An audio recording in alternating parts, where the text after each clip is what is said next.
We've all seen the famous scene where Thanos wipes out half the life in the entire universe with a single snap. But unfortunately, Einstein has a problem with this.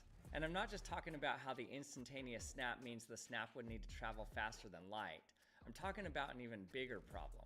There's no such thing as right now for everyone in the universe. I'm going to show you one of the weirdest effects in Einstein's theory of relativity, called the relativity of simultaneity, which means that in many situations, the order of events is not definite. This statement seems innocuous at first, but the result of this is that there's no single moment that can be defined as now across the entire universe. So sit back and put your thinking caps on, because what you're about to learn challenges one of the most basic assumptions we have about time. But before we continue, I want to thank Morgan & Morgan for sponsoring this video. If I get injured on the job, I have nobody to blame but myself. But if you work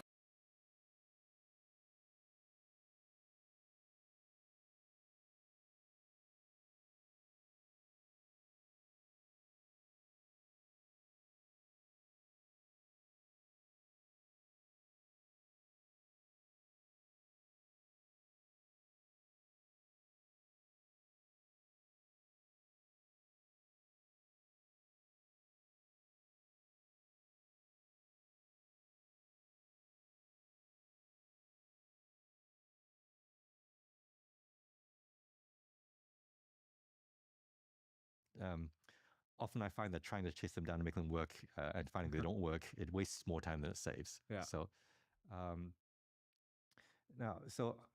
I think some fraction of problems that we currently think are hard will fall from this method. I mean, especially the ones that haven't received enough attention. So like with the Erdős problems, like almost all of the 50 problems that were solved by AIs were ones for which basically there was no literature. I mean, Erdős posed the problem once or twice. I think maybe some people tried it casually and they couldn't do it, but they never wrote up anything. But it turned out that there was a solution, and it was just, maybe combining this one obscure technique that not many people know about with some other result in the literature. And that's the kind of the median level of what AI can accomplish. And that's really great. It clears out 50 of these problems. So I think you'll see some isolated successes. But what we found, so people have done large scale sweeps of these Erdős problems, and like if you only focus on the success stories, the ones that get broadcast on social media, it looks amazing. All these problems that haven't been solved before for decades, now they're falling. But whenever we do a systematic study, any given problem, an AI tool has a success rate of maybe 1 or 2%. It's just that they can apply a scale, and if you just pick the winners, it looks great. So I think it'll be a similar thing happening with, there are hundreds of really prestigious, difficult math problems out there. A couple may make, some AI may get lucky and actually solve them. And there was some backdoor to solve the problem that everyone else missed. And that will get a lot of publicity.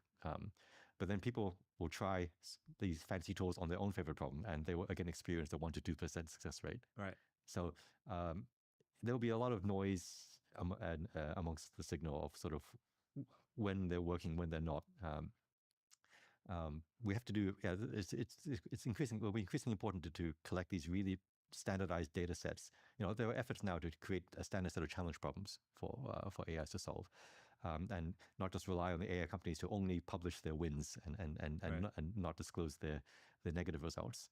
So that will maybe give more clarity as to where we're actually at. Well, I think it's worth emphasizing how much progress in AI it constitutes already to have models that are capable of applying some technique that nobody had written down is applicable to this particular problem. The progress is simultaneously amazing and disappointing. It is a very strange feeling to see these tools in action, but also people acclimatize really quickly. I remember when Google's web search came out 20 years ago, and it just blew all the searches out of the water. Like you're just getting relevant hits on the front page, like perfectly, like almost, exactly what you wanted. And it was amazing. And then after a few years, you just took for granted that you could just Google anything. So a lot of, 2026 level AI would be stunning in 2021. And a lot of it, face recognition, natural speech, doing college level math problems we just take for granted now. Right. Yeah. Okay. So speaking of 2026, you made a prediction in 2023 that I think by 2026, what was it? It would be like colleague in mathematics, or yeah, a trustworthy co-author if used correctly, which is looking pretty good in retrospect. Yeah, I'm pretty pleased. Yeah. So let's see if we can continue this streak. You personally are 2x more productive as a result of AI. What year would you say that? Yeah, so productivity, I think, is not quite a one-dimensional quantity. Like, I'm definitely noticing that the style in which I do mathematics is changing quite a bit, and the type of things I do. So, for example, my papers now have a lot more code, a lot more pictures, because it's so easy to generate these things now. So some plot which have taken me hours to do now, I can do in minutes. But in the past, I just wouldn't have put the plot in my paper in the first place. I would just talk about it in words. So it's hard to measure what 2x means. So yeah, on the one hand, I think the type of papers that I would write today, if I had to do them without AI assistance, they would definitely take 5 times longer. But interesting. But I would not write my papers that way. 5x. So yeah, but it's because these are sort of auxiliary. I mean, so things things like doing a much deeper literature search, supplying a lot more numerics. Yeah. I mean, they enrich the paper. So yeah, the core of what I do, like actually solving the most difficult part of a math problem, that hasn't changed too much. I still use pen and paper for that. But there's lots of silly things. I use an AI agent now to reformat. Like sometimes all my parentheses are not quite the right size. I used to manually change them by hand, and I can get an AI agent to sort of do all that quite nicely now in the background. So yeah, they really sped up lots of secondary tasks. They haven't yet sort of sped up the core thing that I do, but it's allowed me to sort of add more things to my papers. Yeah, but by the same token, like if I were to write a paper I wrote in 2020 again, and not add all these extra features, but just have something of the same sort of level of functionality, yeah, then it actually hasn't saved that much, to be honest. Yeah, so it's made the papers sort of richer and broader, but not necessarily deeper. You made this distinction between artificial cleverness and artificial intelligence. And I would like to better understand those concepts. What is an example of intelligence that is not just cleverness? Yeah, so intelligence is famously hard to define. It's one of these things that you kind of know it when you see it. But when I talk to someone and we're trying to collaboratively solve a math problem together, there's this conversation where neither of us knows how to solve the problem initially, but one of us has some idea and it looks promising, and so then we have some sort of prototype strategy, and then we test it, and then it doesn't work, but then we modify it, and there's some adaptivity and continual improvement of the idea over time, and eventually we've systematically mapped out what doesn't work, what does work, and we can kind of see a path forward, but it's evolving with our discussion. And this is not quite what the AIs do. The AIs can kind of mimic this a little bit. So to go back to this analogy of these jumping robots, they can jump and fail and jump and fail and jump and fail.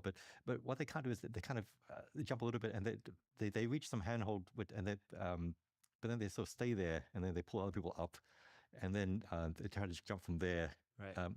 There isn't this cumulative process which is sort of built up interactively. It seems to be a lot more trial and error and just repetition, brute force, which it scales and it can work amazingly well in certain contexts.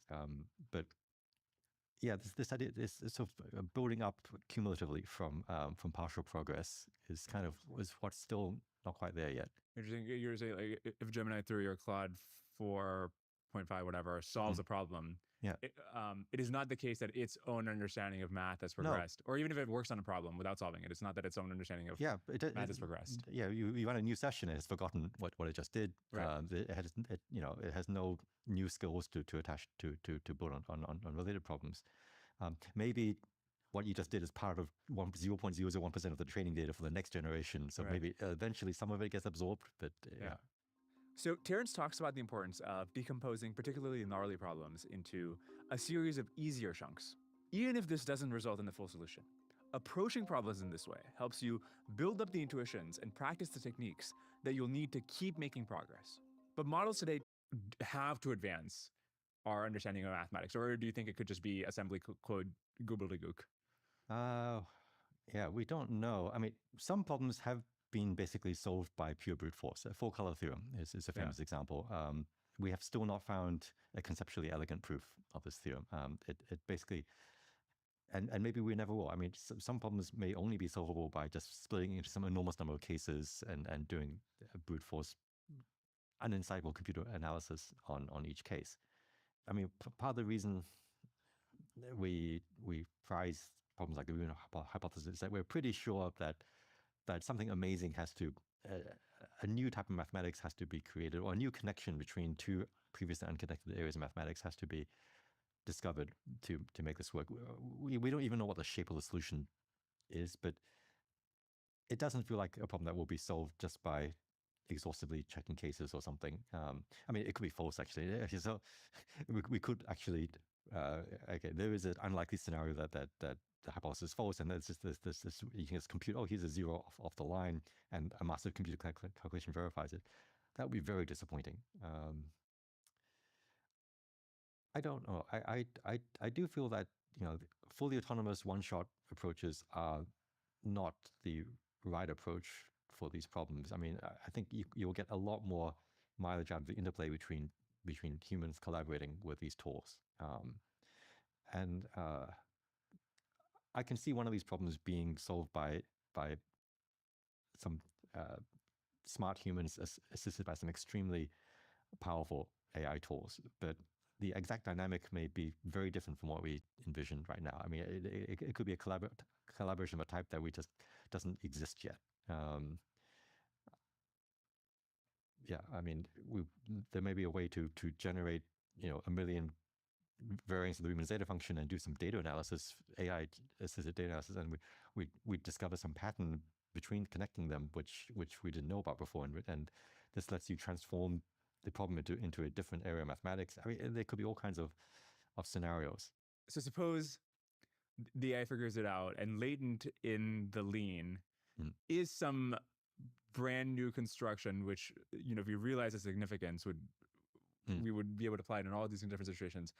How would we even recognize it, right? Like if you just, again, a very naive question, but if you come up with the equivalent of like Descartes comes with this idea, oh, you can have this coordinate system where you can unify algebra and geometry, but in lean code, it would just look like R to R, and it wouldn't look that significant or something. Or similarly, I'm sure there's other constructions which have this kind of property.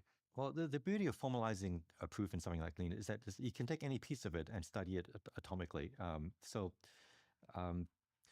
You know, so when I read a paper written by humans which solves some difficult problem, you know, there's often some big sequence of lemmas and theorems and things, and so ideally the author will talk their way through, you know, what's important, what's not, but sometimes they don't reveal what steps were the important ones and which ones are just kind of boilerplate standard steps. But you can study each lemma in isolation, and some of them I can say, oh, this looks fairly standard. This resembles something I'm familiar with. I'm pretty sure there's nothing interesting going on here. But this lemma, oh, that's something I haven't seen before, and I could see why if you had this result, that would really help prove the main result. Like you can assess whether some things are really sort of key to your argument or not. And lean really facilitates that. You know, the individual steps are identified really precisely. I think in the future there'll be there'll be entire professions of mathematicians who might take a giant lean generated proof and maybe do some ablation on it or something, try to remove steps of parts of it and try to find more elegant ways. Maybe some other AIs to sort of do some reinforcement learning. How can you make the proof more elegant and maybe other AIs will grade whether this proof looks better or not. One thing that will change quite a bit in the near future is that until recently, writing papers was the most time-consuming and expensive part of of the job. And so you did it very rarely. You only wrote up your results once everything was, all the other parts of your argument were checked out and things, because just rewriting it again, refactoring was just a total pain. But that's one thing that's become a lot easier now with modern AI tools. So you don't have to have just one version of your paper. You can, once you have one, people can generate hundreds more. So yeah, one giant messy lean proof may not be very meaningful or understandable on its own, but other people can refactor it and do all kinds of things with it. We have seen it with the Erdős problem website, that people an AI will generate a proof, and then here's 3,000 lines of code that verify the proof. But then people got other AIs to summarize the proof, and people write their own proofs. There's actually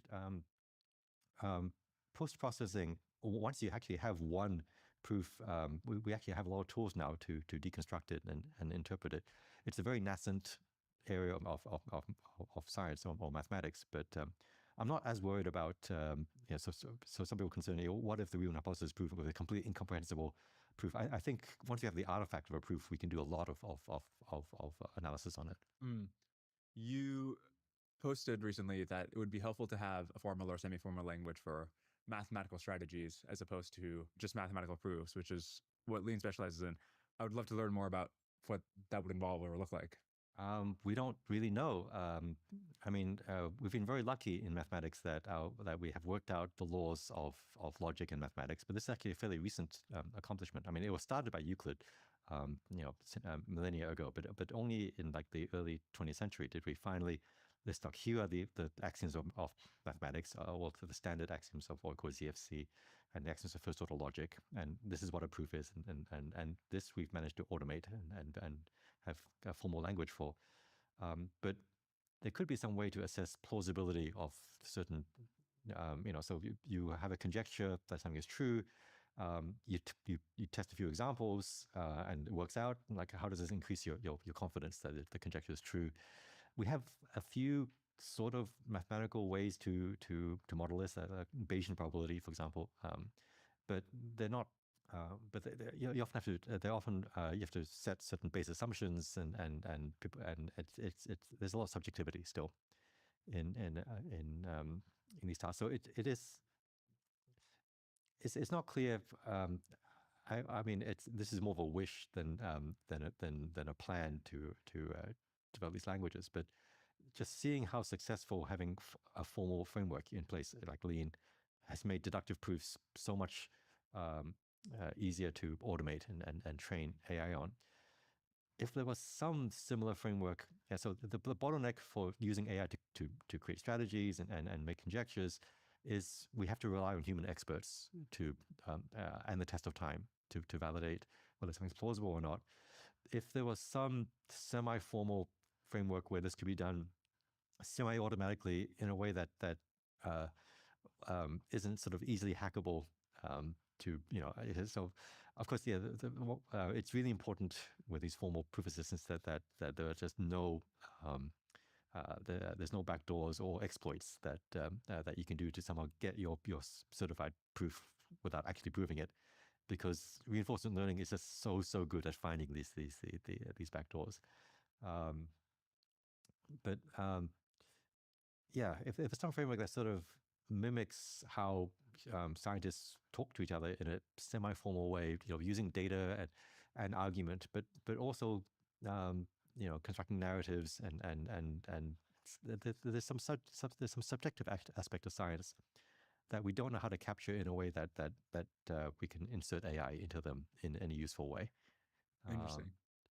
So yeah, this is a future problem. There are research efforts to try to create automated conjecturers and maybe there are ways to benchmark these and get some way to simulate this, but it's all very, very new science. Can you help me get some intuition for? I have two sub questions. One, it would be very helpful to have a tangible sense of. It would be helpful to have a specific example of what something like this would look like, that the way scientists communicate that we can't formalize yet. And two, it seems almost definitionally paradoxical to say building up some narrative or building up some natural language explanation, and then also having something which you could have formalized. And I'm sure there's some intuition behind where that overlap is, and I'd love to understand that better. All right. So an example of a conjecture. So Gauss was interested in the prime numbers, and he created one of the first mathematical data sets. He just computed the first 100,000 prime numbers or so, hoping to find patterns. And he did find a pattern, but maybe not the pattern he was expecting. He found a statistical pattern in the primes that if you count how many primes there are up to 100, 1,000, 1 million, and so forth, they get sparser and sparser. But the drop off in the density was inversely proportional to the natural logarithm of the range of numbers. So he conjectured what we now call the prime number theorem. The number of primes up to x is like x divided by the natural log of x. And he had no way to prove this. It was data driven. So this was a conjecture. It was revolutionary for its time because it was maybe the first really important conjecture of math that was statistical in nature. So normally you talk about patterns like maybe the spacing between the primes has a certain regularity or something, but but this was really something which it didn't tell you exactly how many primes there were in any given range. It just gave you an approximation that got better and better as you went further and further out. But it helped. So it started the field of what we call analytic number theory. But it was the first in many conjectures like this, many of which got proved, which sort of started consolidating the idea that the prime numbers actually didn't really have a pattern, that they behaved like random sets of numbers with a certain density. I mean, they had some patterns, like they're almost all odd. Okay, so there's some, and they're not actually random. They're what's called pseudo-random. I mean, there's no random number generation involved in creating the prime numbers. But over time, it became more and more productive to think of the primes as if they were just generated by some god rolling dice all the time and just creating this random set. And this allowed us to make all these other predictions. So there's a still open conjecture in number theory called the twin prime conjecture, that there should be infinitely many pairs of primes that are twins, distance 2 apart, like 11 and 13. We can't prove that, and there's actually good reasons why we can't prove it. But because of this statistical random model of the primes, we are absolutely convinced it's true. We know that if the primes were sort of generated by flipping coins or something, that we would, just by random chance, just like infinite monkeys at a typewriter, we would see twin primes appear over and over again. And we have over time developed this very accurate conceptual model of what the primes should behave like based on statistics and probability, but it's all mostly heuristic and non-rigorous, but extremely accurate. So the few times when we actually can prove things about the primes, it has matched up with the predictions of this, what we call the random model of the primes. So we have this conjectural concept framework for understanding the primes that everyone believes in. And it's the same reason why we believe the Riemann hypothesis is true, why we believe that cryptography based on the primes is basically is mathematically secure, things like that. It's all part of this belief. In fact, one reason why we care about the Riemann hypothesis is that if the Riemann hypothesis failed, we knew it was false. It means that it would be a serious blow to this model. It would mean there's a secret pattern to the primes that we were not aware of. And I think we would very rapidly abandon any cryptography based on the primes, because if there was one pattern that we didn't know about, there's probably more. And these patterns can lead to exploits in crypto. And it's going to be it would be a big shock. So we really want to make sure that doesn't happen. So we've been convinced of things like the Riemann hypothesis and things over time, but some of it is experimental evidence. Some is the few times we've been able to make theoretical results, they've always aligned. It is possible that the consensus is wrong, and we've all just missed something very basic. There have been paradigm shifts in the past in scientific history. But we don't really have a way of measuring this. I think partly because we don't have enough data on how math or science develops. We have one timeline of history, and we have 100 stories of turning points in history. If we had access to 1 million alien civilizations and each of the different development of history and of science in different orders, then maybe we'd actually have a decent shot at an understanding of how do we measure what is progress and what is a good strategy, and we could maybe start formalizing it and actually having a framework. Maybe if what we need to do is actually start creating lots of mini universes or simulations of AI solving very basic problems, in arithmetic or whatever, but coming up with their own strategies for doing these things and having these little laboratories to test. I mean, there are people who investigate, like trying to, what's the smallest neural network that can do 10-digit multiplication and things like that. I think we could actually learn a lot just from evolving small AIs on simple problems. We could learn a lot.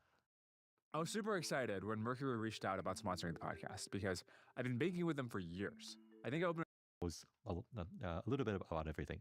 So I didn't, I think of myself as a fox. I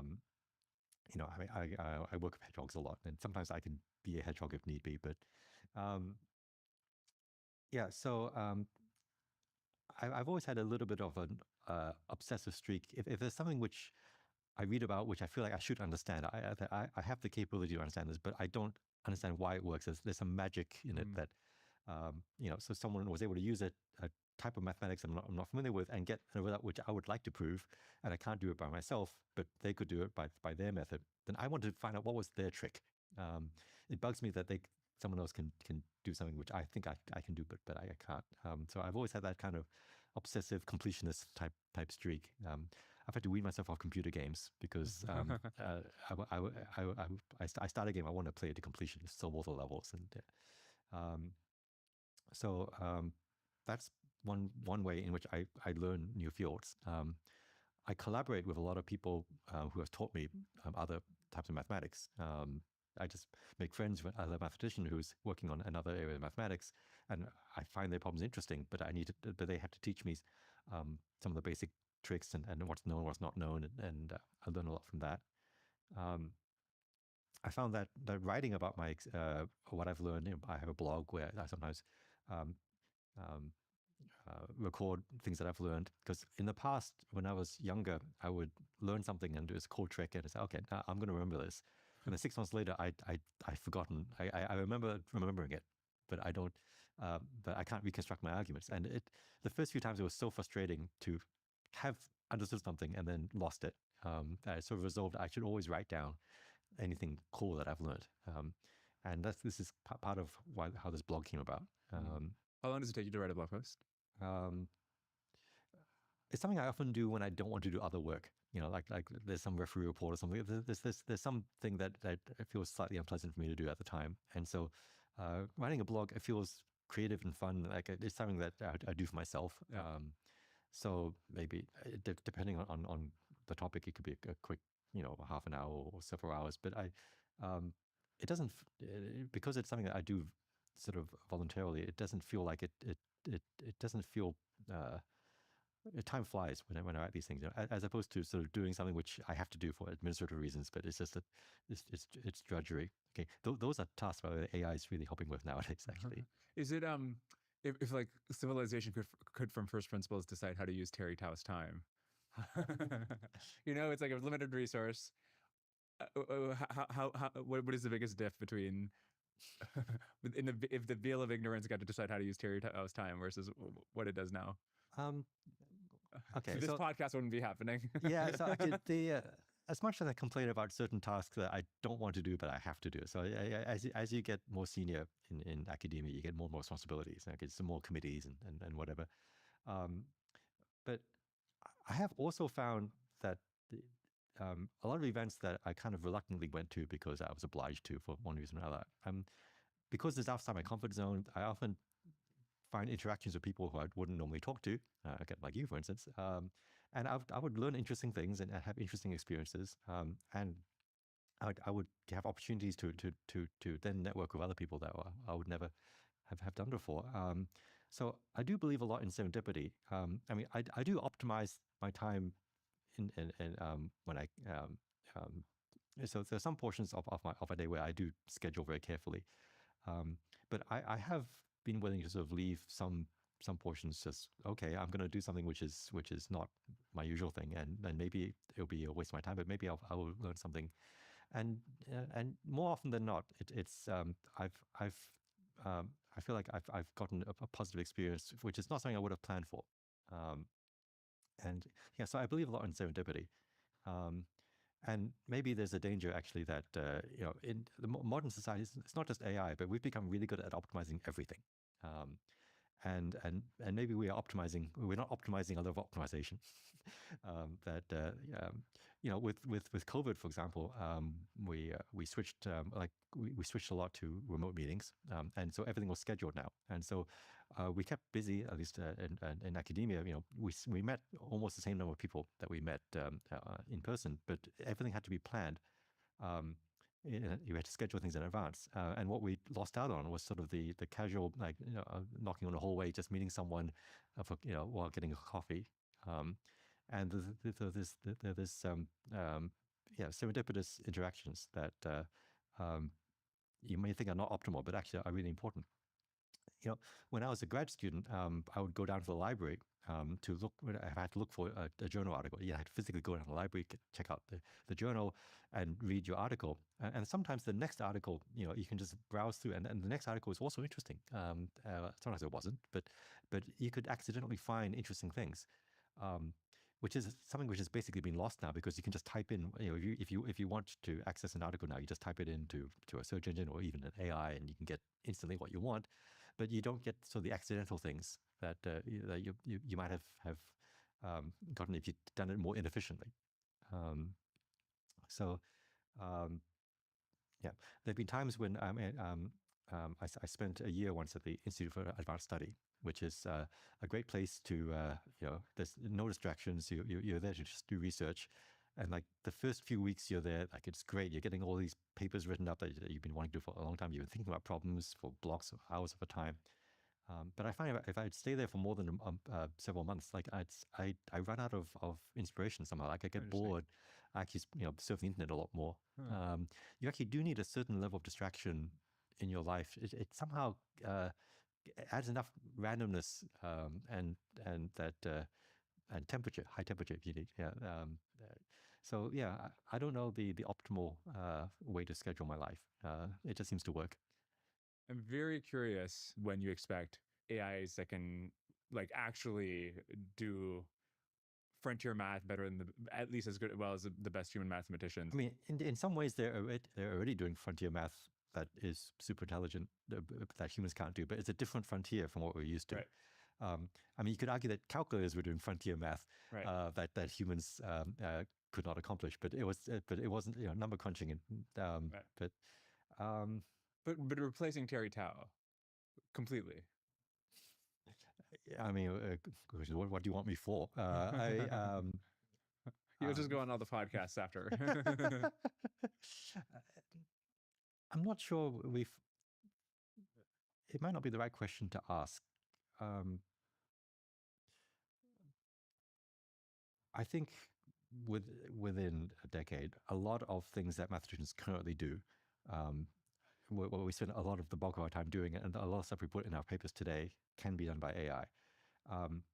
But we will find that actually wasn't the most important part of what we do.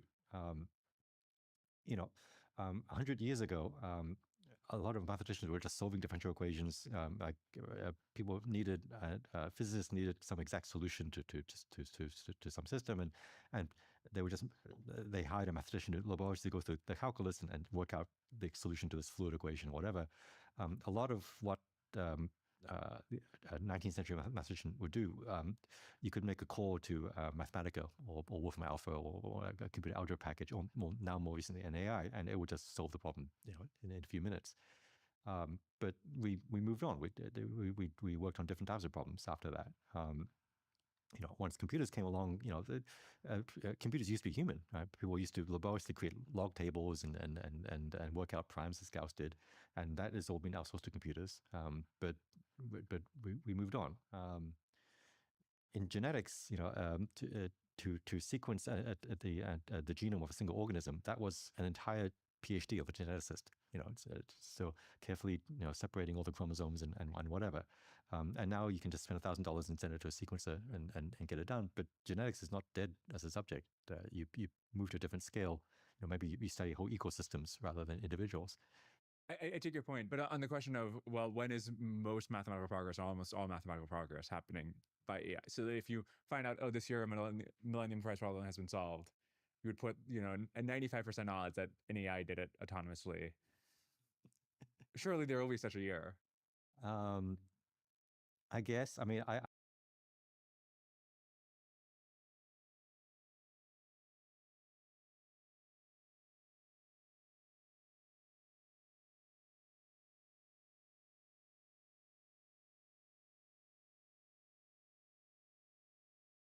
Welcome to the stand-up. Today is a extremely special episode. We have Adam Eunice, we have Nolan EIEIO, and of course we have the master vibe coder Tej. What up? Anyways, sorry. You guys mentioned offline, not part, before we recorded, just Nolan, some of how like you got introduced to making games, and part of that was through Adam, which is part of the fun of like we wanted to have you both on at the same time. So I thought maybe you could talk about that a little bit and just give a little bit of that backstory and just so the listeners out there could hear that side too. Yeah, like backstory to like how I started making games, or like yeah. And any complaints about Adam and how he teaches A-Sprite, you can throw that in there if you need. Both of those. Let's see. So I started making games maybe like three years ago, almost exactly 3 years ago. And originally, like, this was not really a thing that I was planning to do for particularly long. It was mostly a way to get back to coding. I love games. I played tons of games my whole life, right? Used to write about games. And started making games, like really small games in like Godot. I think like one bit of advice that you see a ton on the internet. I think it's really hard to give good advice about game development, but one I think very broadly applicable, often repeated bit of advice is just make a ton of games, right? Like don't, like the classic mistake is that somebody makes an MMO that takes them 4 years and nobody plays it, and they learn so much along the way. So I was making these tiny little games in Godot, and found Adam stuff because I made all of this pixel art and it all looks terrible. And I was like, so like, there's this weird thing when you're bad at something where you don't understand why, like you don't even have the like faculties to understand why it's bad. You're just kind of like looking at it and you're like, this is terrible, and I don't know the first step towards fixing it.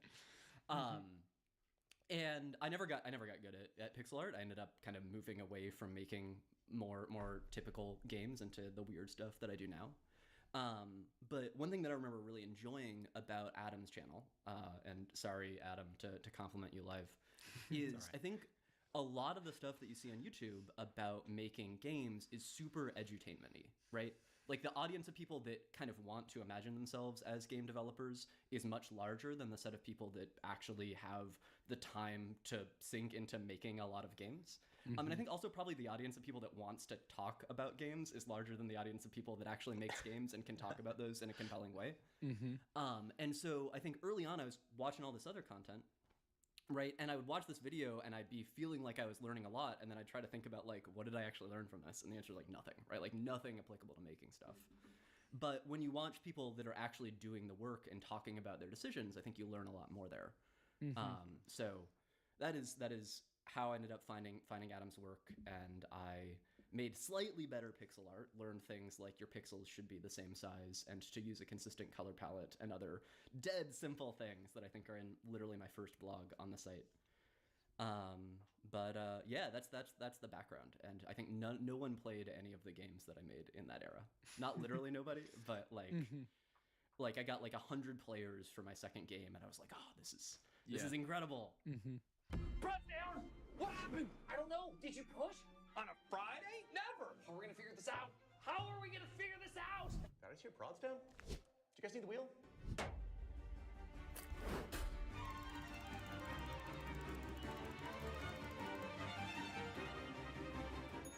NeoVim config. That makes sense. I'm gonna spend a couple hours refactoring. I'll need the plugins. Don't guess where your issue.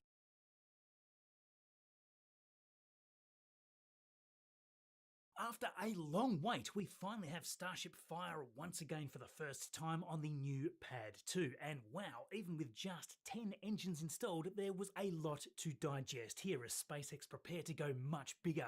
We even have brand new intriguing information about the future of the Artemis missions with the Space Launch System, or dare I say, lack thereof. Yeah, this took us by surprise. In fact, we have just so much more to dive into outside all of that. It is indeed another very dense week of action, so let's do this. Okay, Neil, we can see you coming down the ladder now. Hey, Marcus House with you here, and we of course left you last week with the excitement continuing around the first version 3 Super Heavy to be tested on the brand new Pad 2. A week ago, it had just been lifted back off the launch mount for reasons that were not clear. I don't think we have had much more clarity on it this week either. We think they just may have wanted to take a close look over everything in the aft before doing any test fire work because it was only off the pad for a short time. As we can see here, thanks to NSF's live cameras on Saturday morning, with the sun still low in the sky, the clamps within the transport stand were retracted and the booster was lifted back out. Rather quickly too, I might add, it didn't require any pause above the stand before continuing, which is rather impressive considering it's only the second liftoff from a transport stand using this tower and associated setup.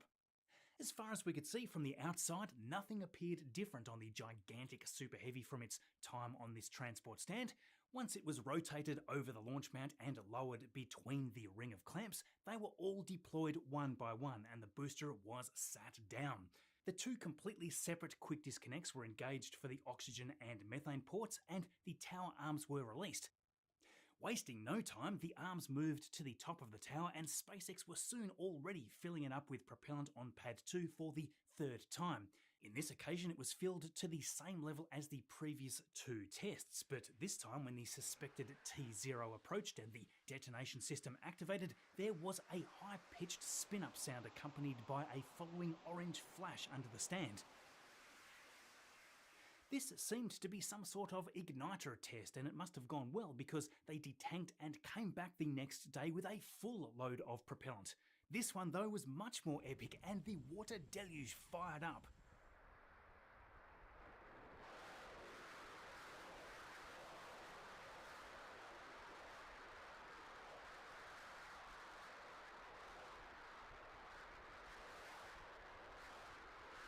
Yes, we had a clear engine ignition this time. It was a rather short test, but it gave us all a great preview of how that plume will exit the bidirectional flame trench. This looked spectacular already, and the longer duration test with the full force of all 33 Raptor engines is going to put it through the ultimate test. Now notice that the monstrous deluge on top of the launch mount didn't activate for this static fire, which is expected. That's because we believe that the deluge only fires off once the Raptors are lit and the booster quick disconnect hoods are closed at liftoff. After all, you really don't want to smash everything inside the booster quick disconnect hoods with high pressure water before the Raptor engines are above the launch mount. It's worth noting that the main purpose for the top deluge is really to protect the mount and tower and further dampen the acoustics as the hellish exhaust is belting everything from above in those first 10 seconds or so of the flight.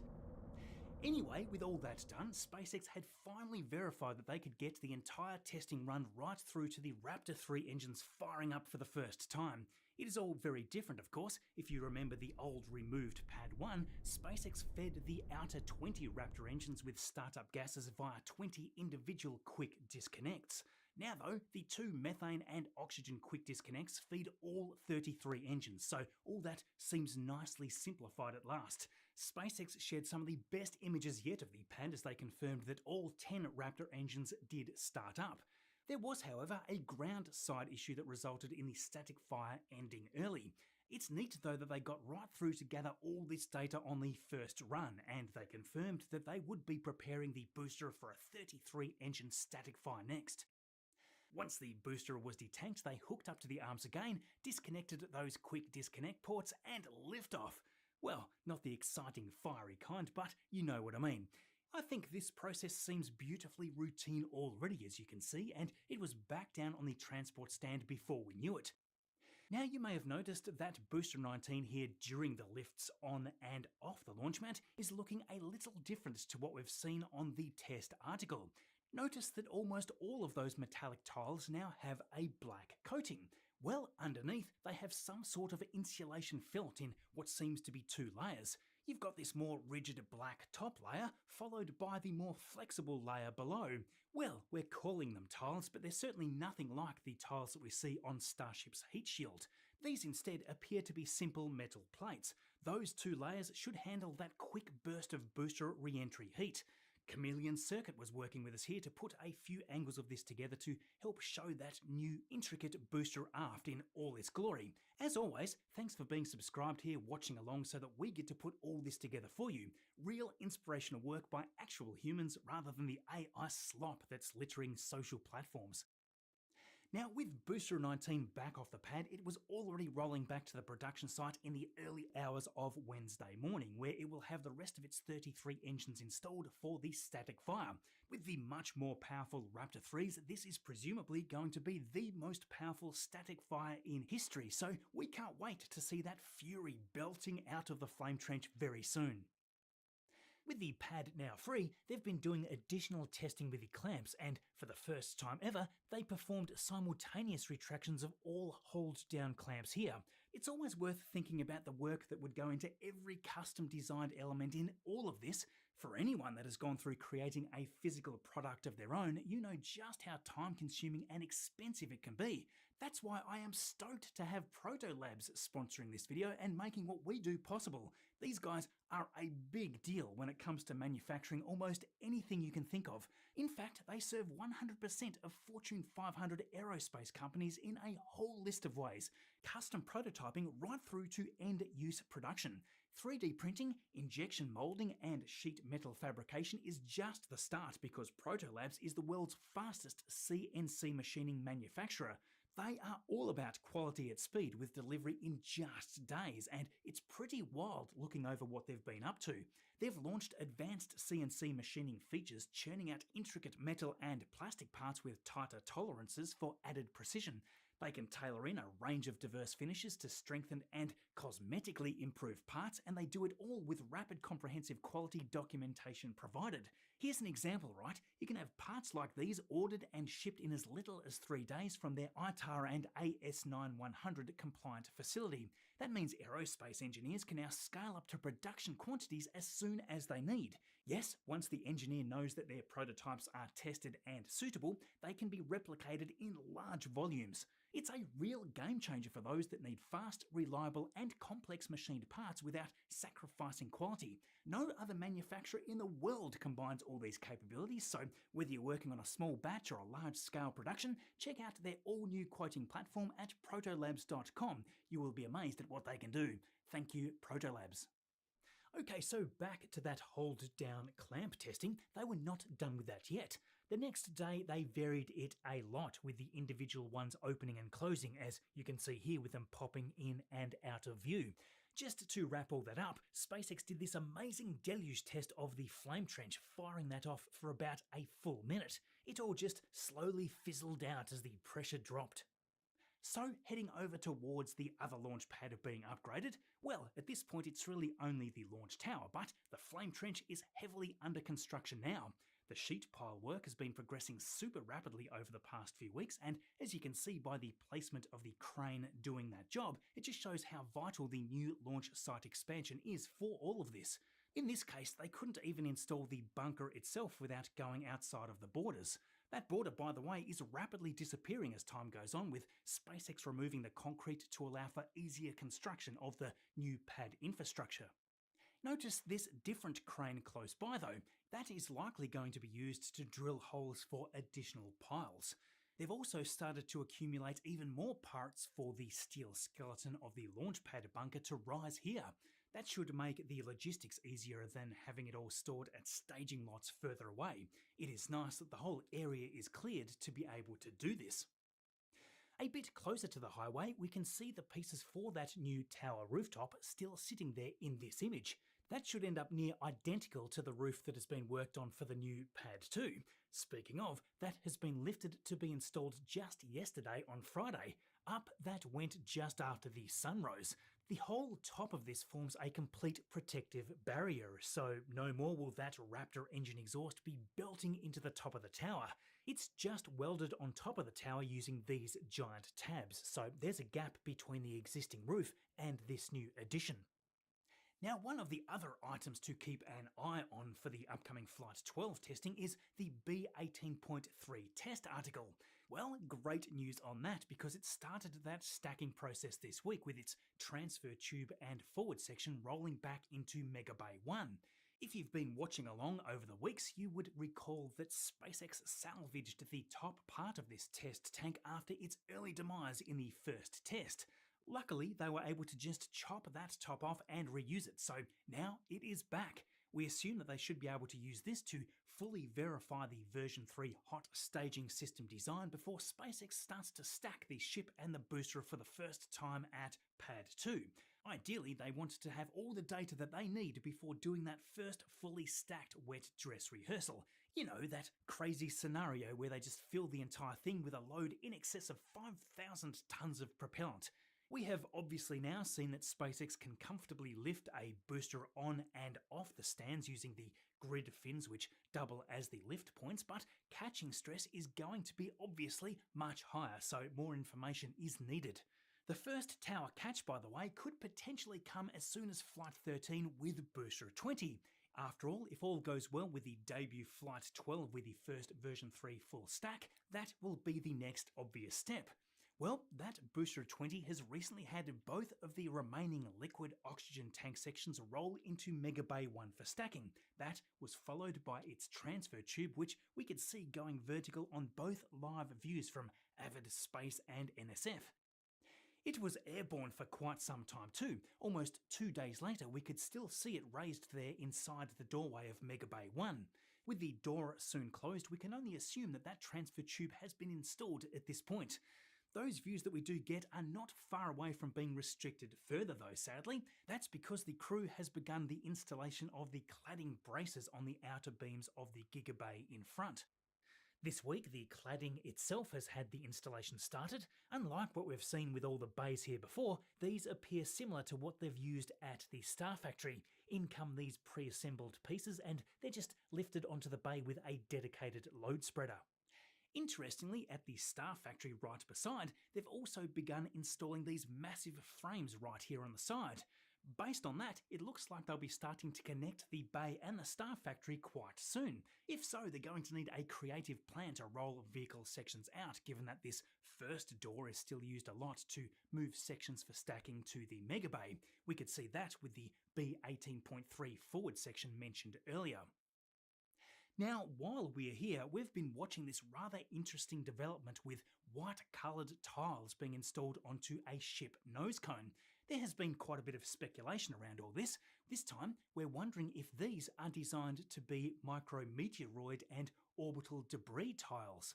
SpaceX has previously mentioned that such a tile would have a fairly similar appearance to the normal black ones, but instead would serve a purpose to protect from small debris while serving as insulation for the harsh thermal environment of space. It seems that SpaceX's human landing system plan is accelerating, and it would make sense to at least start doing some adhesion testing of these new tiles on the ship exterior. Now, it's also worth quickly jumping over to Florida to check on the Starship launch pad at Launch Complex 39A. Indeed, this is making some big progress too.